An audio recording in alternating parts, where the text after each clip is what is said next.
Olá, estamos aqui para mais um vídeo semanal da Shang e o tema de hoje é identidade, é como que a gente constrói a nossa identidade ao longo da vida, como que a gente se apega a elas, quais são as fantasias, né, que isso também nos traz, né, as ilusões, né, de que eu sou um ser individual só por conta das identidades que eu construo, enfim, é um pouco por essa linha. Mas vamos começar do começo, então lá atrás, quando a gente é criança, e então a gente começa a aprender as palavras eu, meu, a gente tem um nome, né? Tipo, a gente começa então a se diferenciar dos demais, né? Das pessoas que são à nossa volta, porque o nome ele traz isso. É a nossa primeira identidade, é a primeira forma, né? Que a gente tem ali como filhos. Então nós somos filhos, independente de quem, independente de como, quais são as circunstâncias disso, mas nós temos um nome que nos diferencia, que nos coloca ali, começa a criar então uma identidade. E aí dá uma sensação de que só porque eu tenho um nome, eu construo um eu,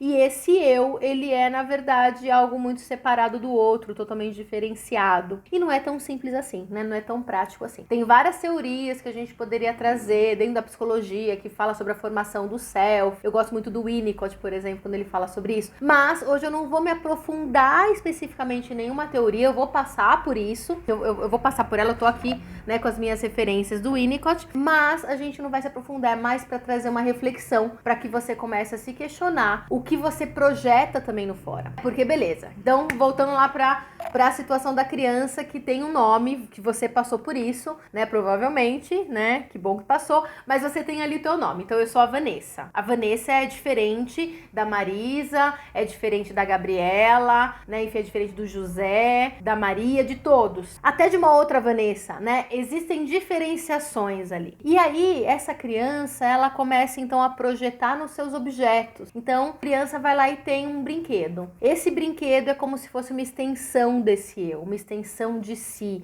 dentro de uma totalidade. Não é no mundo individual que a gente tá falando aí. A gente tá falando de uma totalidade, de uma extensão. Aí esse brinquedo ele quebra, a criança chora. A criança não chora por causa do brinquedo, né? Porque daqui a 5 minutos ela vai lá, vê outro, ela pega o outro e aí se apega àquele outro brinquedo também. Mas porque naquele momento existe uma morte dentro da totalidade. Na totalidade, a gente pode considerar que existe uma perda, que existe uma morte, uma ruptura. E aí dá uma sensação que também uma parte dessa identidade que a criança construiu com aquele brinquedo também se quebra. Então não foi só o brinquedo que quebrou, mas também uma parte dela dentro dessa totalidade. O que é importante, porque isso faz com que essa criança ela volte então para o individual. Porque a construção do self não é feita, não acontece na totalidade, e sim no individual. E aí eu quero trazer aqui uma frase do Winnicott, é uma frase pequenininha, porque eu não vou nem pegar o meu óculos. Que ele fala assim, ó: a palavra unidade não tem o menor significado, a não ser na medida em que o ser humano seja uma unidade, né? Do livro Tudo Começa em Casa, um dos clássicos de Winnicott. Então, assim, é muito isso, né? Porque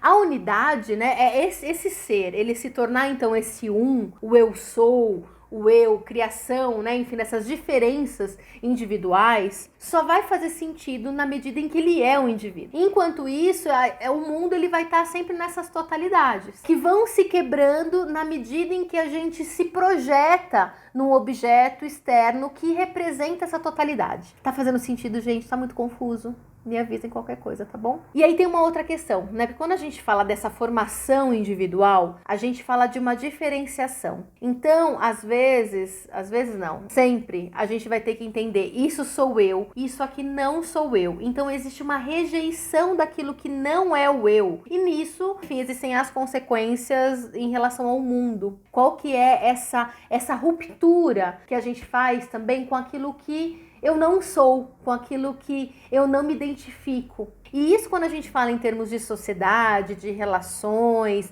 e da formação dos afetos, dos vínculos, né? Daquilo que a gente entende como amor, porque a gente associa, né, amor ao pertencimento, enfim, a ser aprovado, a ser amado pelo outro, a ser gostado. Tudo isso a gente também passa, a gente precisa ir desconstruindo, porque existe um processo de um abandono desse outro, para que você possa, então, de uma certa forma, se encontrar, né? Existe uma ruptura e precisa existir essa ruptura. E aí eu vou trazer um outro trechinho aqui do Winnicott.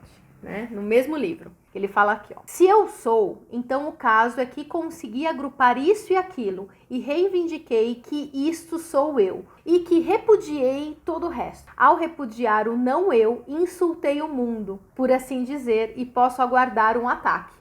Então não é tão simples assim, porque a gente vai sofrer, né, de repente as retaliações desse eu, né, enfim, de você assumir a tua identidade. A gente tava falando, enfim, dessa relação, né, com a criança, cria essa identificação com o brinquedo. Nós adultos fazemos a mesma coisa. A gente cria uma identificação com os objetos que a gente constrói, com a nossa carreira, com o nosso trabalho, com as nossas relações, com as nossas amizades, com realmente marido, esposa, enfim, com os nossos filhos, com o nosso gato, né? Então, com a nossa planta que a gente cuida, a gente vai criando essa identificação, né? Essa projeção da totalidade nos objetos que a gente constrói. E aí, quando a planta morre, quando o emprego deixa de existir, a gente tem essa ruptura e aí tem esse retorno da mesma forma como a criança que o brinquedo quebrou. De entender que na totalidade você morreu, né? Uma parte de você morreu como representação, como papel que você tinha ali, mas não você. E aí você volta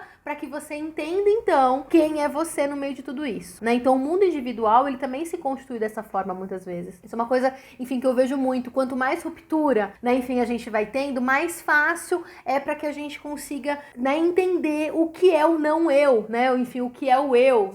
Enfim, tem uma confusão aí no final, mas eu acho que ficou claro.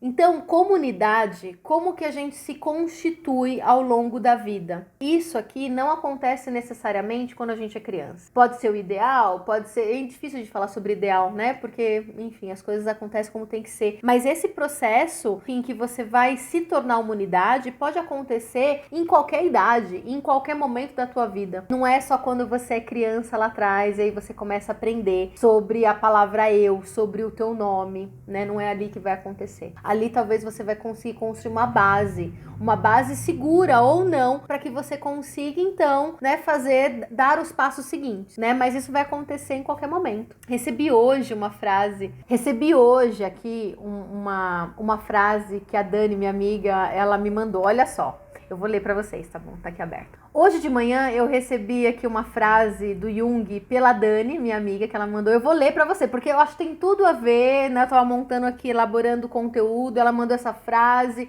Em 1935, Jung disse: existe um momento por volta do 35º ano em que as coisas começam a mudar. É o primeiro momento do lado sombrio da vida, do cair para a morte. É evidente que Dante encontrou esse ponto, e aqueles que leram Zaratustra sabem que Nietzsche também o descobriu. Quando esse ponto de virada chega, as pessoas reagem de várias maneiras. Alguns o rejeitam, outras se lançam nele. E algo importante acontece ainda a outros.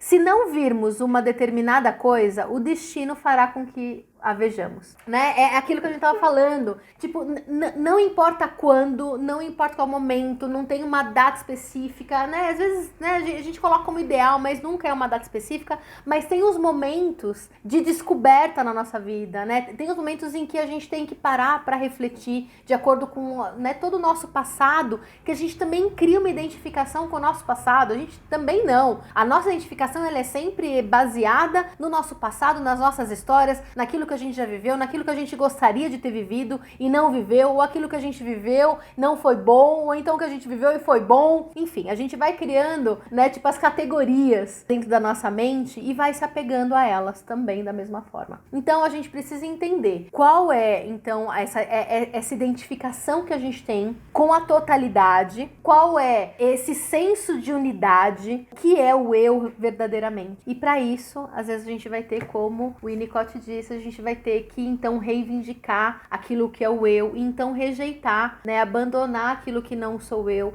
e assumir, né, assumir as consequências disso. Tem uma outra frase do Winnicott, que tá também nesse livro, mas eu não lembro onde, né, mas é uma frase que eu gosto muito, que ele fala assim, que o ser adulto saudável, né, o indivíduo saudável, é aquele que é capaz de assumir os aplausos e as vaias do seu sucesso ou do seu fracasso. Porque isso tem a ver com o processo de você se tornar o eu. A base, né, para tua existência, a base tá aí, ela não tá no fora, nos objetos ou nas pessoas que você tem, ou nas coisas, ela tá aí. Você projeta, né, você pode, né, enfim, espelhar algo nas suas relações, nos seus papéis, mas aquilo não é você. Você é alguma coisa muito mais profunda, muito anterior a isso. Aquelas coisas, os seus papéis, são você, mas você não é os seus papéis. É isso que eu queria trazer no vídeo de hoje, espero que não tenha ficado tão confuso, eu acho que ficou, mas tá tudo certo, você me diz aí o que você achou. Eu ando meio confuso essa semana, e é assim mesmo, vocês já sabem. Então, até a próxima semana, um beijo!